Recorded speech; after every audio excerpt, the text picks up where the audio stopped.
হিসাবুহুম ওয়া হুম ফি গাফলাতিন মুরিদুন। সুবহানাল্লাহ। গভীর মনোযোগ। আল্লাহ পাক 17 পারা সূরাতুল আম্বিয়া প্রথম পৃষ্ঠার প্রথম লাইন, তামাম দুনিয়াতে যত মানুষ বসবাস করে সকল মানুষকে লক্ষ্য আর উদ্দেশ্য আল্লাহ পাক বলেন, ও দুনিয়ার গোলামেরা, ইকতারাবা লিন্নাসি হিসাবুহুম, তোমাদের সকলের হিসাবের সময়টা অতি সন্নিকটে। ওয়া হুম ফি গাফলাতিন মুরিদুন, অথচ তোমরা উদাসীন হয়ে তোমাদের চেহারা ফিরে নিচ্ছ। কথাগুলি কার? আরো চিল্লায়ে বলেন কার? قال النبي صلى الله عليه وآله وسلم إذا مات الإنسان, নবী হাদিসের মধ্যে বলেন, মানুষ যখন মারা যাবে, মারা যাওয়ার পরে সকল আমলের দরজা তার জন্য বন্ধ হয়ে যাবে। ইল্লা মিন সালাস, তবে 3টা আমল তোমাদের জারি থাকবে। চিল্লা বলেন কয়টা? আরো জোরে, জোর হয় না। গভীর মনোযোগ। 1 নম্বরে ইল্লা মিন সাদাকাতিন জারিয়াতিন। সুবহানাল্লাহ পড়েন। মানুষ মারা গেলে সব আমলগুলো বন্ধ হয়ে যাবে, তবে 3টা আমল মারা যাওয়ার পরেই চালু থাকবে। 1 নাম্বার হলো সাদকাতুল জারিয়া। জোরে বলি সুবহানাল্লাহ। সদকা জারিয়া বলা হয়, যেমন আমি একটা মসজিদ বানায়া গেলাম, একটা মাদ্রাসা আমি নির্মাণ করে দিয়ে গেলাম, কোটি টাকা নাই, লক্ষ টাকা আমার কাছে নাই, মসজিদে আমি 100, 500, 1000 ইট দিয়ে গেলাম, মাদ্রাসার ভবন করে দিতে পারি নাই, 1 বান টিন কিনে দিয়ে গেলাম, যতদিন এই মাদ্রাসা থাকবে আপনি কবরে শুয়া শুয়া সব পেতে থাকবেন। আও ইলমুন ইউনতাফাউ বিহি, 2 নম্বরে এমন ইলম যে ইলমটা তুমি শিখছো অথবা সন্তান শিখছে, কোরআনের জ্ঞান। জোরে সুবহানাল্লাহ। এ বাণী সকলের নয়, শুধু মুমিনের, যারাই চলবে মেনে ফল পাবে কোরআনে। সুবহানাল্লাহ। ঘরে বলো কিবা রাষ্ট্রে বলো, অশান্তি দূর করে শান্তি আনে সমাধান। সমাধান চাও যদি জীবনে মরণে, ফিরে যাও খুঁজে নাও, চোখ রাখো কোরআনে। সুবহানাল্লাহ। 2 নম্বরে কোরআন। 2 নম্বরে কি? আওয়ালাদুন সালিহিন ইয়াদউ লাহু। 3 নম্বরে নবী বলেন, কেউ যদি একজন নেককার সন্তান রেখে মারা যায়, ওই নেককার সন্তান জমিনে যতদিন থাকবে, কবরের পাশে গিয়া অথবা মসজিদে নামাজের পরে বলবে, রব্বিরহামহুমা কামা রব্বায়ানি সগীরা। সুবহানাল্লাহ। এই 3টা জিনিস যদি কেউ মৃত্যুর আগে রেখে মারা যেতে পারে, তো ওই লোকটা কিয়ামত পর্যন্ত কবরে শুয়ে থাকবে, কিন্তু তার ব্যাংকের অ্যাকাউন্টে কবরে সব চলতেই থাকবে। हकीकत से तो दुनिया बेखबर है, दुनिया की नुमाइश पर नजर है, नबी गोयम के आज दुनिया जुदा बाश, बहर कारे के बाशी बा खुदा बाश। আল্লাহু আকবার পড়েন। এই গেল আয়াত এবং হাদিসের সংক্ষিপ্ত তরজমা।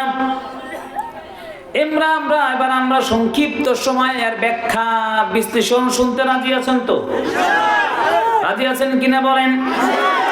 অনেক আমার দাদার মতো দাদা ভাইরা, বাবার মতো বাবাজিরা, যুবক ভাইরা বিষয় হয়তো বুঝেনি নাই। আল্লাহ বলছেন ইকতারাবা লিন্নাসি হিসাবুহুম, তোমাদের সকলের হিসাবের সময় নিকটবর্তী হয়ে গেছে। হুজুর কি কইলেন বুঝলাম না, বুঝাইবার জন্য বলছি। আল্লাহ পাকে আয়াতে কারিমার মধ্যে বুঝাইলেন এই দুনিয়ার মানুষেরা তোমার যখন মৃত্যু হয়ে যাবে, মৃত্যু হওয়ার সাথে সাথে তোমার হিসাব আছে না না? আউয়ালু মা ইউহাসাবু বিহিল আবদু ইয়াউমাল কিয়ামাতিস সালাহ। আল্লাহু আকবার পড়েন। মানুষের মৃত্যুর পরে কাল হাসরের ময়দানে যতগুলি আমাদের আল্লাহ পাক হিসাব নেবেন, সর্বপ্রথম আল্লাহ পাক আপনার নামাজের হিসাব নেবেন। ঠিক না ঠিক? তুমি কেমন করে ঘুমাই থাকো, তুমি কেমন করে ঘুমাই থাকো, ফজর করে কাজা এমনও তো হতে পারে জোহরে জানাজা। ঠিক কিনা বলেন? তুমি কেমন করে ঘুমাই থাকো, ফজর করে কাজা এমনও তো হতে পারে জোহরে জানাজা তোমার, এমনও তো হতে পারে জোহরে জানাজা। নামাজ কাজা করা যাবে? নামাজ কাজা করা যাবে? মিস করা যাবে? নামাজ পড়লে কষ্ট হয়, সময় নষ্ট হয়। হ্যাঁ, আজকে সারা বিশ্বের বড় বড় নাম করা যারা মেডিকেল সায়েন্সের ডক্টর, ইহুদি খ্রিস্টান, এই লোকগুলো তারাও বলে রোগীদেরকে প্রেসক্রিপশন লিখে দেয়, সুস্থ যদি থাকতে চাও 5 ওয়াক্ত নামাজ পড়ে যাও। সুবহানাল্লাহ। কি পড়ে যাও? কথাই তো কথা আসে না বলে পারি না। আমেরিকার ঘটনা, বাংলাদেশের কাকরাইল মসজিদ থেকে তাবলীগের জামাতের লোক গিয়েছিল 2014 সালে। আমেরিকার সবচেয়ে বড় একজন কোটিপতি একজন মানুষ, টাকা পয়সার কোনো অভাব নাই, কিন্তু লোকটার চোখে বিন্দু পরিমাণ কোনো ঘুম নাই। বড় দামি দামি ঘুমের ওষুধ সেবন করে, এরপরও চোখে ঘুম নাই। সব ডাক্তার যখন ফেল পড়ে গেল, কার কাছে যাবে? 24টা ঘন্টার মধ্যে কমপক্ষে 6 ঘন্টা ঘুমাইতে হবে, স্বাস্থ্য নষ্ট হয়। ঠিক কিনা বলেন? এবার কাউকে খুঁজে না পেয়ে আল্লাহর বান্দা দেখে মাথায় পাগড়ি পড়া, লম্বা একটা জুব্বা পড়া, সে জানে এটা হলো কার? মুসলমান ধর্মের একজন ইমাম। ইলমেরা জাসু করদান বেহিসাব, খলকরা দাদান জওয়াবে বাসওয়াব, রাজিনা কিসমাতাল জব্বারি ফিনা, লানা ইলমুন ওয়ালিল আদায়ে মালু। আল্লাহু আকবার বলেন। গভীর মনোযোগ আমার দিকে তাকান। আলেমকে দেখার পর ডাকতে বলে, স্যার আমার টাকা পয়সার কোনো অভাব নাই, দুনিয়ার বড় বড় ডাক্তারের কাছে গিয়েছি, কেউ আমারে ঘুমের ওষুধ দিতে পারে নাই, আপনি কি আমার একটু ঘুমের ওষুধ দিতে পারবেন? যদি আমারে ঘুমের ব্যবস্থা করে দিতে পারেন, আমার কাছে যা চাবেন তাই আপনি পেয়ে যাবেন। ঘটনাক্রমে আলেম ছিল মসজিদের সামনে দাঁড়ানো, দেখে আসরের পর আল্লাহর কিছু বান্দারা দাওয়াত ও তাবলীগের কাজ করতেছে। বলে, ভাই শোনেন, মাগরিবের নামাজ হবে, নামাজের পরে এখানে আল্লাহর বান্দারা বসবে, বয়ান করবেন, এই বয়ানের মাঝখানে বসে যাবেন। এর আগে আপনার 1 নাম্বার আপনার একটা ট্যাবলেট খাওয়া লাগবে, গ্যাস্ট্রিকের ট্যাবলেট। সেই গ্যাস্ট্রিকের ট্যাবলেট হলো কার? আপনার সুন্দর করে ওযু করা লাগবে। গ্যাস্ট্রিকের ট্যাবলেটের নাম কি? সুবহানাল্লাহ করবেন না? এই বেটা জীবনে ওযু দেখেও নাই, জানে না, করে খায় না, গায়ে দেয়। ও স্যার কি করেন আমারে? টেনশন করিয়েন না, এটা স্যাক্রোয়াল রোসেপ্টিল ট্যাবলেট না, এমন একটা অ্যান্টিবায়োটিক ট্যাবলেট। যখন মাথা প্রচুর ব্যথা হয়, আপনার অনেক ক্লান্ত মনে হয়, আল্লাহর কসম করে বলি সুন্নত তরিকায় ওযু করবেন, মাথা ব্যথা থাকবে না।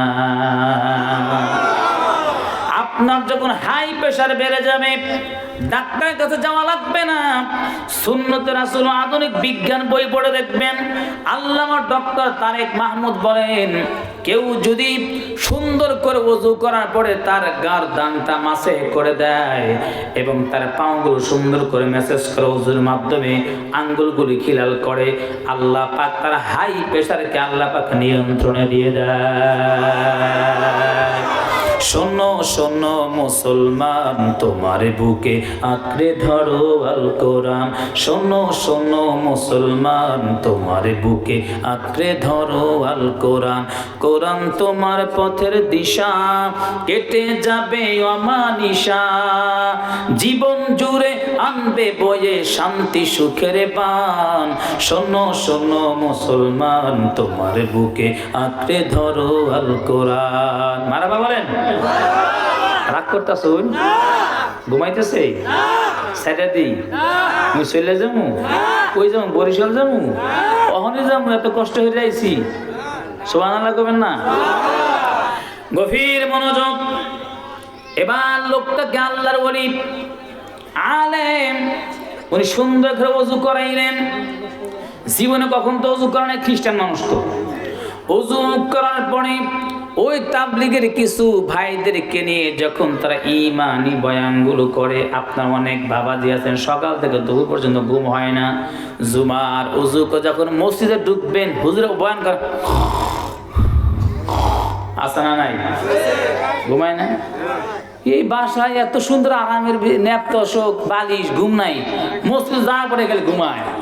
এটা কার কুদরত? আর জোরে বলেন। আল্লাহর বান্দাকে বলে, শোনো, মসজিদের ভিতরে ঢোকো, ঢোকার পরে ওই জায়গায় বসো। আল্লাহর বান্দারা, বাংলাদেশ তাবলীগ জামাতের ভাইরা যখন তারা ঈমানের আমলের কথাগুলো বলতেছিল, আলোচনা ৫-৭ মিনিট শুনতে শুনতে আল্লাহর বান্দার চোখে ঘুম চলে আসলো। এবার আলেম ডাকতে বলে, শোনো, লোকটা কেউ ডাক দিবা না। এশার নামাজ শেষ হয়ে গেল, সব সাথী বাইরে খাওয়া দাওয়া করলেন, রাত 11টা বেজে গেল। আল্লাহর বান্দাকে তখন আলেম ভাই মাথার মধ্যে মেসেজ করে, ভাই আপনি ওঠেন। এবার লোকটা ঘুম থেকে উঠে দেখে, আমি ঢুকছিলাম সন্ধ্যা 7টায়, এখন ঘড়ির কাঁটায় দেখি বেজে যায় 11টা। এবার খ্রিস্টান লোকটা ডাকতে বলে, আলেম স্যার শোনেন, আপনি আমারে কি দামি ট্যাবলেট খাওয়াইলেন? এত সুন্দর দামি ট্যাবলেট আমি জীবনে দেখি নাই। তোমার একটা ট্যাবলেট, শুধু তোমার গ্যাস্ট্রিকের ট্যাবলেট ওযু দিলাম। 2 নাম্বার অ্যান্টিবায়োটিক হলো আল্লাহর ঘরের মসজিদ, যেখানে বসলেই গুনাহ মাফ। সুবহানাল্লাহ। যেখানে বসলেই মানুষের জীবনের লাইফ আল্লাহর কাছে জিম্মায় চলে যায়। সুবহানাল্লাহ। এই জন্য নামাজ ছাড়া যাবে না। নামাজ, আল্লাহ পাক আমাদের সবাইকে 5 ওয়াক্ত নামাজি হওয়ার তৌফিক দান করে। শরীফ আল্লাহুম্মা আমিন। মুসলমান বাবাজি, তাহলে আমাদের যখন মৃত্যু হয়ে যাবে আল্লাহ পাক আমাদের সকল হিসাব গ্রহণ করবেন। মুসলমান বাবাজিরা, এরা ইংরেজিতে কি মাস? হ্যাঁ, ডিসেম্বর মাস। আজকে হচ্ছে 28 তারিখ, আছে কয়দিন? 3 দিন পরে কি? এখন তো মোটামুটি 29 তারিখ পরে আছে না, আর আধা ঘন্টা পরে 29 তারিখ পরে যাবে। আচ্ছা বললাম 2 দিন বা 3 দিন। গভীর মনোযোগ। যারা অফিসে চাকরি করে, ব্যাংকে চাকরি করে, যত সরকারি কর্মকর্তা আছে, বেসরকারি, যখন জানুয়ারি মাস শুরু হয়, জানুয়ারি মাস থেকে শুরু করে ডিসেম্বর মাস পর্যন্ত অনেক আনন্দে তার দিন যায়, রাত যায়। যখন ডিসেম্বর মাস চলে আসে তো আল্লাহর বান্দা যারা ব্যাংকের ম্যানেজার হয়, স্যার হয়, সরকারি কর্মকর্তা হয়, যাদের কাছে হিসাব নিকাশ থাকে, এই লেখগুলো রাত 12টা হয়, তারপরে চোখে ঘুম আসে না। জানুয়ারি মাস থেকে শুরু করে নভেম্বর মাস পর্যন্ত এই 11 মাস অনেক আনন্দ ডিউটি করলো, সন্তান বিবাল বাচ্চা সবাইকে নিয়ে আনন্দে দিন কাটায়। কিন্তু ডিসেম্বর মাস যখন চলে আসে, বিশেষ করে এখন যে সময়গুলো চলতেছে, আল্লাহর বান্দারা ঘুমায় না। বিবি তখন টেলিফোন দেবে, স্বামী রাত 12টা বেজে গেলে এখনো কি জন্য ঘুমান না? মা সন্তানকে টেলিফোন দিয়ে বলে, বাবা রাত 1টা বেজে গেল, এখনো কেন ঘুমাও না? সন্তান তখন ডাকতে বলে, মা আমি যেই মালিকের কাজ করি, জানুয়ারি মাস থেকে ডিসেম্বর মাস পর্যন্ত এই 12টা মাসের হিসাব আছে না নাই? এই 12 মাসের যদি আমি সঠিকভাবে হিসাবটা বুঝাইতে পারি তো আমার চাকরি থাকবে, বেতন বাড়বে, প্রমোশন হবে, ঠিক নেবে ঠিক। কিন্তু আমি যদি 12টা মাসের যদি হিসাব আমার মালিকের কাছে বুঝায় না দিতে পারি, আমার চাকরিও চলে যাবে, জেল জরিমানা আছে না নাই? আল্লাহ বলেন কাতারাবা লিন্নাসি হিসাবুহুম, এই দুনিয়ার মুসলমানেরা তোমাদের হিসাবের সময়টা নিকটবর্তী হয়ে গেছে। তার মানেই হলো আমাদের জীবন যখন শুরু হয়েছে, যৌবন যখন আমরা প্রাপ্ত হয়েছে, যৌবন থেকে শুরু করে মৃত্যু যখন গোনা যাবে, এই হায়াতের 12 মাসের সময় কেউ 50, কেউ 60, 70 বছর হায়াত পেইলেন, মৃত্যুর পরে টোটাল জিন্দেগির হিসাব আছে না না?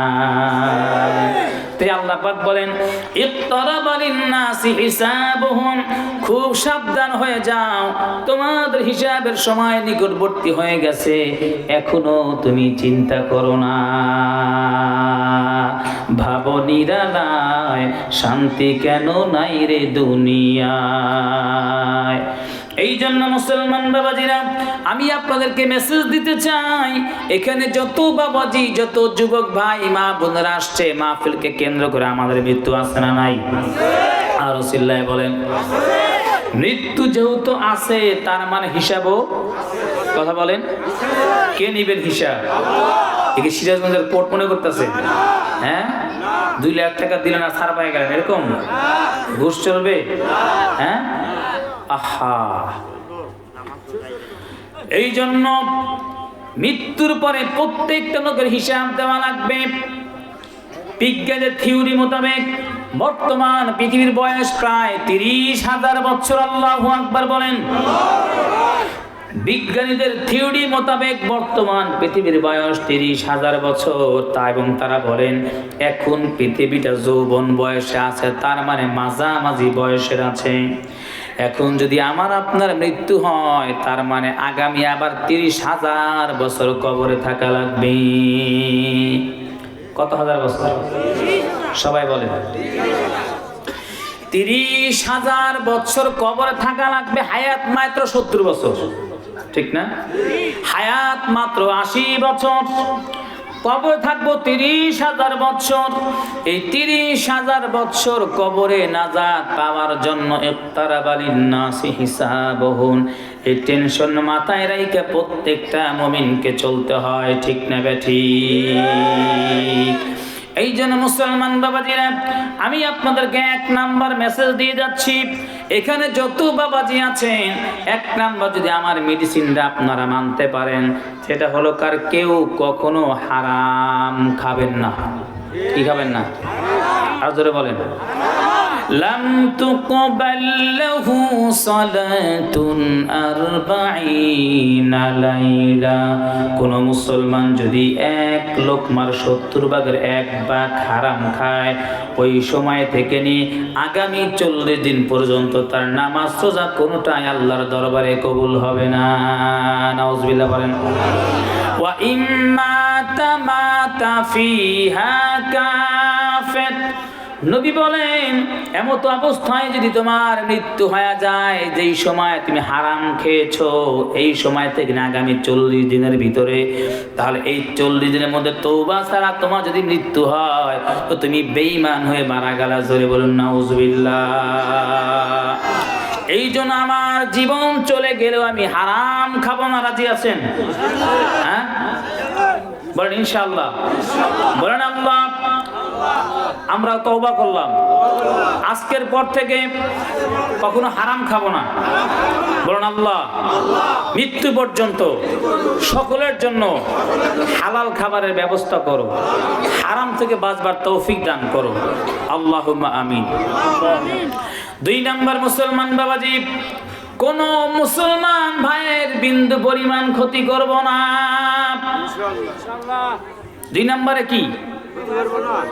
আপনি এখন নামাজ পড়তেই পারেন না, আমার মাওলা চাইলে আপনারে মাফ করে দিতে পারেন, কিন্তু একজন মুসলমান ভাইয়ের ক্ষতি করেছি, জমির আইল ধাক্কায়া ঠেল্লা 3 হাত ভিতরে ঢুকিয়া গেছি, ক্ষমতার দখলে আজকে রূপসা বাজারে বড় দোকানের মালিকটা আমি জিম্মাদারে নিয়ে এনেছি, আমার বড় ক্ষমতা পাওয়ার এই জন্য সবচেয়ে বড় জায়গাটা আমার দখলে আমি নিয়ে নিয়েছি, এই যে মুসলমান ভাইয়ের হকগুলি আমি নষ্ট করতেছি, কাল কিয়ামতের ময়দানে আমার জান্নাত মিলবে না, ঠিক না বেঠিক?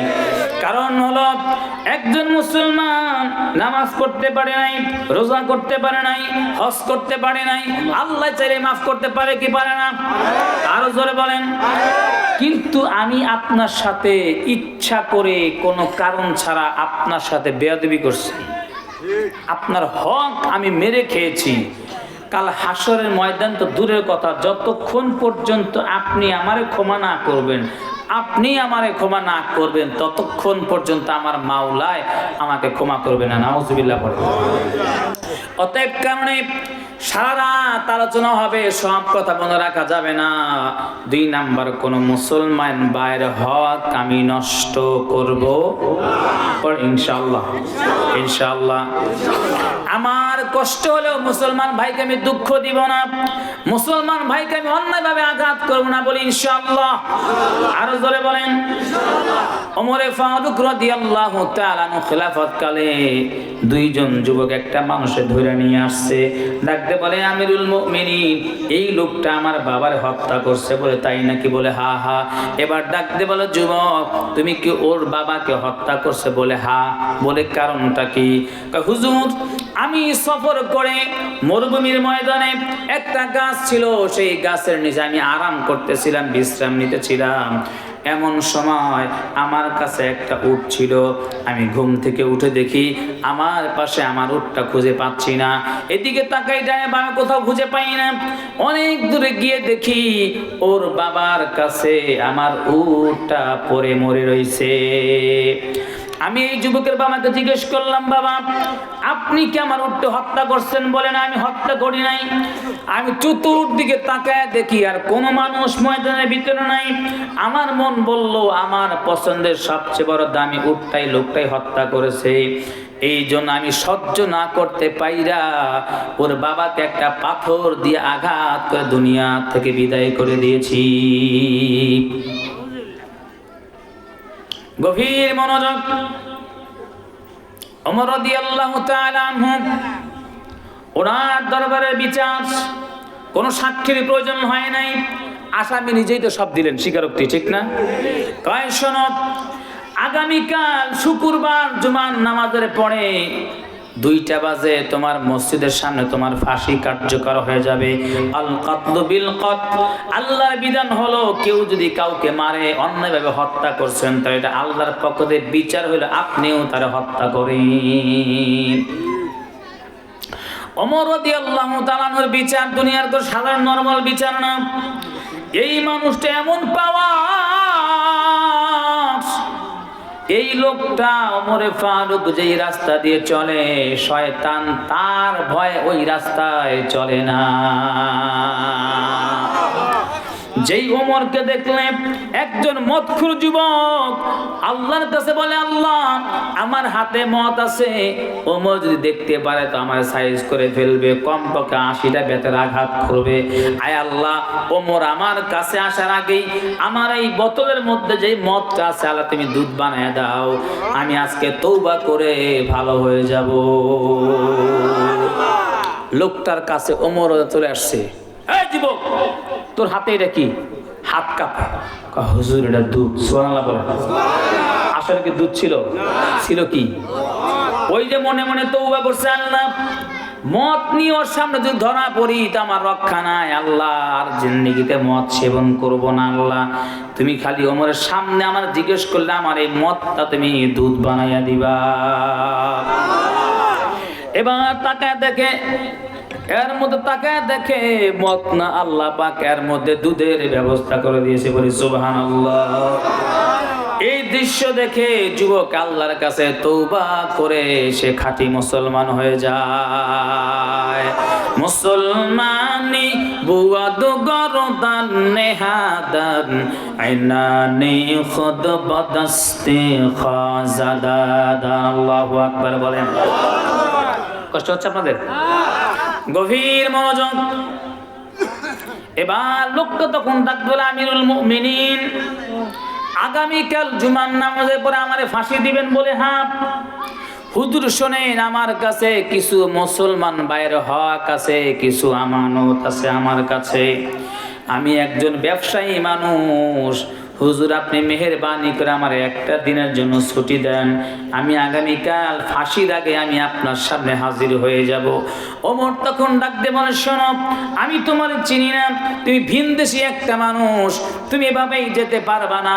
তুমি যদি চলে যাও তার তোমার পরিবর্তে আর একটা লোক এখানে রেখে যাইবা, তুমি যদি না আসো তার তোমার পরিবর্তে তার গলায় ফাঁসির রশি ঝুলবে। গভীর মনোযোগ। কেউ রাজি হয় না, কারণ কেউ তো চেনেই না। এখন যদি কোনো একটা সমস্যায় পড়ি, আমি যদি বলি আপনার আমার দেশের মানুষ বিবাদের মধ্যে পড়ে গেছে, ডাকাত আমারে আটকাইছে, আপনার একটু দিয়া যায়, আপনারে মারুক আমারে ছাইরা দেখ, কেউ রাজি হইব? গভীর মনোযোগ। এমন সময় সামনে শত শত সাহাবায়ে কেরাম নবীরা আসে, কেউ কোনো কথা বলে না। একজন সাহাবী, তার নাম হলো আবু যর গিফারি, বলি সুবহানাল্লাহ। সাহাবীর নাম কি? আবু যর গিফারি রাদিয়াল্লাহু তাআলা আনহু। ডাক দিয়ে বলে, লাব্বাইক আমিরুল মুমিনিন, আমার এই ভাইটা বাসায় যাবে, এলাকার মানুষের হক আদায় করে আসবে, আমি তার এই জায়গায় তার জিম্মাদারি হলাম।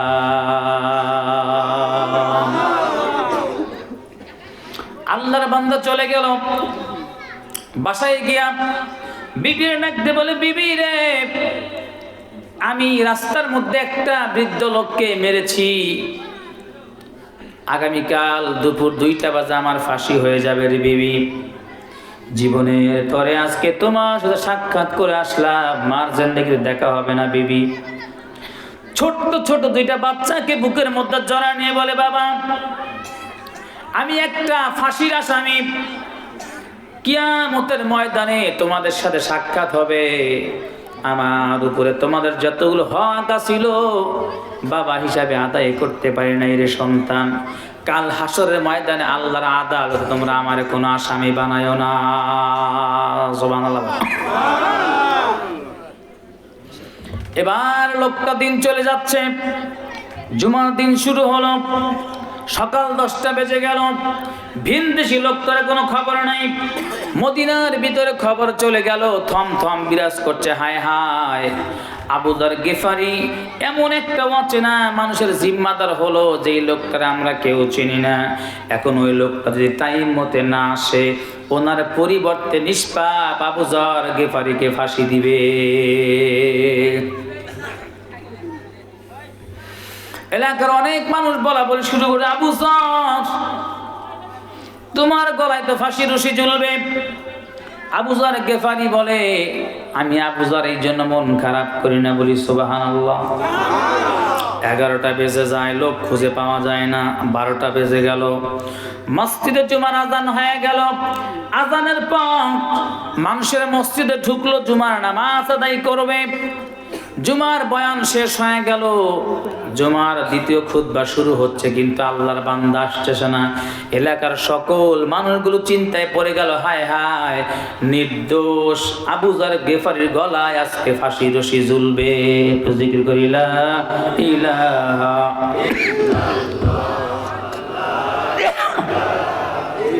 আহার নিদিরা ভালো লাগে না, ভালো লাগে ইল্লাল্লাহ, লা ইলাহা ইল্লাল্লাহ, লা ইলাহা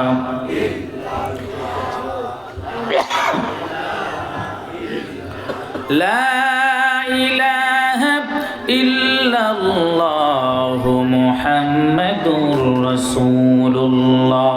সুবহানাল্লাহ পড়েন। গভীর মনোযোগ আমার দিকে তাকান। এবার জুমার নামাজে দাঁড়ায় আল্লাহু আকবার। জুমার নামাজ সমাপ্তি হয়ে গেল। আমিরুল মুমিনিন ওমর রাদিয়াল্লাহু তাআলা, জল্লাদ কোথায় আছো? তুমি জলদি করে রশি নিয়ে আসো, ফাঁসির মঞ্চ তৈরি করো। বিন্দেশি লোকটা এখন পর্যন্ত আসতেছে না, সুতরাং টাইম আর ওয়াদা মোতাবেক আজকে দুপুর 2টায় আবু যার গেফারির ফাঁসি হবে। সব লোকগুলো জুমার নামাজ পড়ে কেউ কারো বাসায় যায় নাই, সবাই ফাঁসি দেখবে। ওমরের আদালতের বিচারটা কেমন হয় দেখবে। আসাদহুম ফি আমরিল্লাহি উমার, যে ওমর রাদিয়াল্লাহু তাআলা আনহু জিন্দেগিতে কখনো 2 নাম্বার বিচার করে নাই। জোরে বলি সুবহানাল্লাহ। জল্লাদ চলে আসছে, রশি প্রস্তুত করা হলো। এলাকার সব মুরব্বিরা হাউমাউ করে কান্না শুরু করে দিয়েছে। আল্লাহ, আবু যার গেফারির মতো একজন বুজুর্গ সাহাবী নাই, আজকে নিষ্পাপ মানুষটার গলায় রশি ঝুলবে, আল্লাহ সহ্য করতে পারি না। মাথার ভিতরে কালো কাপড় পরায় কি পরায় না? কাপড় পরাবে। ঠিক এমন সময় জল্লাদ তাকায় দেখে ওই মরুভূমির মাঝখান দিয়ে কে যেন ঘোড়ার উপরে আরোহণ করে ভালো উড়াইয়া উড়াইয়া আমাদের সামনে আসতেছে। লোকটা যখন সামনে চলে আসলো, আসার পরে তাকায় দেখে আল্লাহ, এটা তো অন্য কোন লোক না, গতকাল যেই লোকটার উপরে ফাঁসি কার্যকর করার কথা ছিল, এটা ওই লোকটা আমাদের সামনে হাজির হয়ে গেছে। এবার আবু যার গেফারি, তুমি বাম পাশে দাঁড়ায় যাও, ভাই তোর আজকে ফাঁসি হবে। এবার ওমর ফারুক ডাকতে বলে, ভাই আমি তো তোমাকে চিনি না, জিন্দেগিতে দেখি নাই, তুমি গতকাল আমার কাছ থেকে ছুটি না চলে গেছো, তুমি তো না আসলেও পারতা, ঠিক কিনা বলেন? এবার লোকটা ডাকতে বলে, আমিরুল মুমিনিন, আমি একজন মুসলমান, আমার একজন মুসলমান ভাইকে আমি জিম্মাদার রেখে গিয়েছি, আমার পরিবর্তে তার গলায় ফাঁসি রশি ঝুলবে, আমি এটা সহ্য করতে পারি না। আমি একজন মুসলমান, তাই কোনো মুসলমানকে আমি দুঃখ দিতে পারি না। শুনে খুশি হয়ে গেলেন। এবার আমিরুল মুমিনিন ডাকতে বলে, ভাই আবু যার, তুমি কি জন্য আছে না এই যুবকটা তুমি জিম্মাদার হয়েছিলে, তোমার কাছে জানতে চাই। আবু যার গেফারি ডাকতে বলে, ভাই মুসলমান ভাই মুসলমানকে সহযোগিতা করা পয়গম্বর সুন্নাত, সুবহানাল্লাহ পড়েন। আমার এই ভাইটা বিপদের মধ্যে পড়ে গেছে, ওর কাছে অনেক মুসলমানরা আমানত ছিল, আমি যদি ওর বিপদে না দাঁড়াইতাম তো কাফের বেঈমানরা বলা বলি করবে, এক মুসলমান বিপদে পড়ছে, অন্য মুসলমান তাকে সাহায্য করতে আসে নাই, এই জন্য আমি তার জিম্মাদার হয়েছিলাম। খুশি হয়ে গেলেন। এবার ওই যুবক যার বাবাকে লোকটা হত্যা করেছিল, ওই 2 জন যুবক ডাকতে বলে, আমিরুল মুমিনিন শুনেন শুনেন, আমার এই ভাইয়ের গলায় ফাঁসি রশি ঝোলাইবেন না। বলে কেন? আমার বাবা তো মারা গেছে, আর জিন্দেগিতে আমার বাবারে খুঁজে পাবো না। আমার এই ভাই যদি এখন মারা যায়, বাবার ঋণ শোধ হবে না, বাবারে আর খুঁজে পাবো না। আমি যদি আজকে আমার এই ভাইকে ক্ষমা না করি, তার কাফেররা বলা বলি করবে মুসলমান একজনকে অন্যায়ভাবে হত্যা করছিল, আর এক মুসলমান ক্ষমা করতে পারে নাই, কোন কাফের যেন এই কথা বলা বলি না করতে পারে। এই যুবক ভাই আমার বাবাকে হত্যা করছে, আমরা 2 ভাই, আমাদের পক্ষ থেকে আমার এই ভাইকে আমরা মাফ করে দিলাম। আয় বেরাদার দূরে বাসা দয়ারে বদ, ইয়ারে বদ বদ তোর বুয়াদ আজমারে বদ, হাম সুরাতু হাম সিরাতে মুস্তফা, দর তামামি হালে কুন ইত্তেবা। বলি আল্লাহু আকবার। এই জন্য 2 নম্বরে আমরা কোন মুসলমান ভাইকে কষ্ট দিব, কোন মুসলমান বোনকে কষ্ট দিব দিব মানে রাত 12টা বাজে খালি ফোনে খালি মিস কল মারবো, ঠিক না? যুবকরা কথা কয় না? হ্যাঁ, দেশের 12টা বাজাইলো রে হিন্দি ফিল্মে, ঠিক না বাড়ি? দেশটা রসাতলে গেল গো নানা কুকর্মে, এসব দেখে যায় জি মোরে বিষম লজ্জা শরমে। হিন্দি ফিল্মে দেশের 12টা বাজাইল রে, হিন্দি ফিল্মে দেশটা রসাতলে গেল গো নানা কুকর্মে। ফিল্ম দেখে 8 বছরের কলি মুদ্রির পোলা, 9 বছরে জরিনারে দেয় যে গলার মালা। ঠিক, তার মানে আপনাদের মনে ভেজাল আছে কিছু কিছু। ফিল্ম দেখা 8 বছরের কলি মুদ্রি পোলা, 9 বছরের জরিনারে দেয় যে গলার মালা। আবার ফিল্ম দেখা নেশা কইরা আব্বারে কয় খালু রে। ঠিক নেবে ঠিক। হিন্দি ফিল্মে দেশের 12টা বাজাইল রে, হিন্দি ফিল্মে দেশটা রসাতলে গেল গো নানা কুকর্মে। ফিল্ম দেখে নায়ক হওয়ার নেশা বুকে নিয়া, বড় বড় মাইয়ার কাছে যায় যে লেটার নিয়া। ঠিক, শেষে ডান্ডা খেয়ে ঠান্ডা হইয়া মজনু পাগলা সাজে রে, হিন্দি ফিল্মে। ঠিক না ঠিক। দেশের 12টা বাজাইল রে, হিন্দি ফিল্মে দেশটা রসাতলে গেল গো নানা কুকর্মে। এই জন্য রাত 12টার পরে কোনো মাইয়ারে মিস কল দেওয়া যাইতো না, মেসেজ দিয়ে ঘুম নষ্ট করান যাইব না যুবক। ঠিক আছে, পূজা করে আর মিস কল দিতে মাঝে মাঝে। আজকে দেশে ভালো হয়ে যান, আলহামদুলিল্লাহ বলেন। মুসলমান বাবাজি, তাহলে আমি 1 নম্বর কথা বললাম, আমরা কখনো হারাম খাবো না ইনশাআল্লাহ। 2 নম্বরে কোন মুসলমান ভাই বোনকে কষ্ট দিব না। 3 নম্বর, যেহেতু মৃত্যু হয়ে যাবে, মৃত্যুর আগে আমি একটা ভালো কাজ যদি করে যেতে পারি, তাহলে মৃত্যুর পরে আমার ঠিকানা হবে জান্নাতে বাড়ি। বলি সুবহানাল্লাহ। গভীর মনোগণ, ক্বালান নবী সাল্লাল্লাহু